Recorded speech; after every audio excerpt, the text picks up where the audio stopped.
Like most authors, Benjamin Brooks-Dutton has poured his heart and soul into his first book, but unlike other writers, it's one he wishes he never had to write. 2.5 years ago, his wife Desireen was killed when she was hit by a car. Benjamin and his young son narrowly escaped, but their lives were changed forever.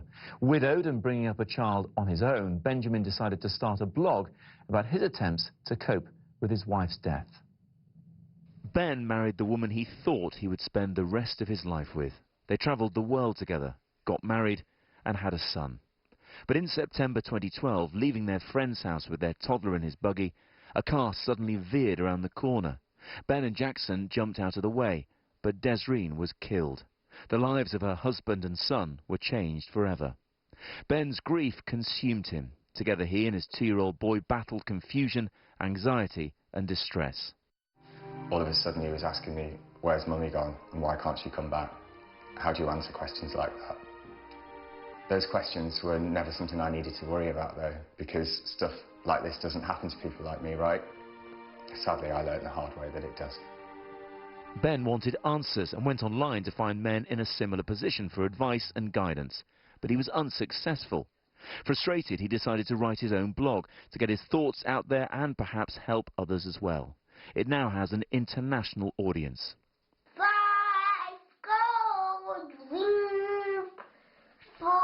Now Ben and Jackson are moving on together. He's told his little boy that Mummy didn't want to leave him. She would never have left out of choice, but she's gone away and won't be back.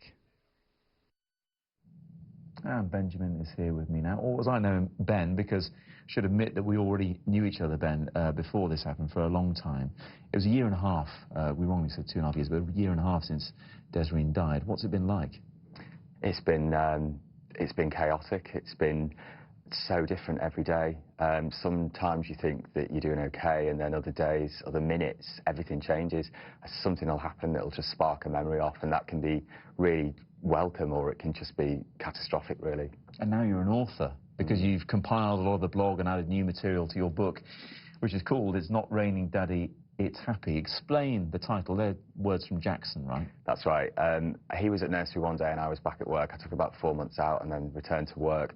Had an awful day, really, really emotional day. Couldn't really concentrate at work, and I just wanted to get to nursery, get him out of there, avoid all the other parents and just get back home. And he saw me and he just lit up and "Daddy, Daddy," and he ran over. And I said to him, "Come on, Jackson, it's time to leave. Let's go. It's raining outside though. You're going to need to put your hood up." And he said, "It's not raining, Daddy, it's happy." And that really summed up what life's been like with him. It's been, you know, dark clouds all the time, but he's, you know, he lives in the moment, and it's hard not to experience those moments of happiness when he's around.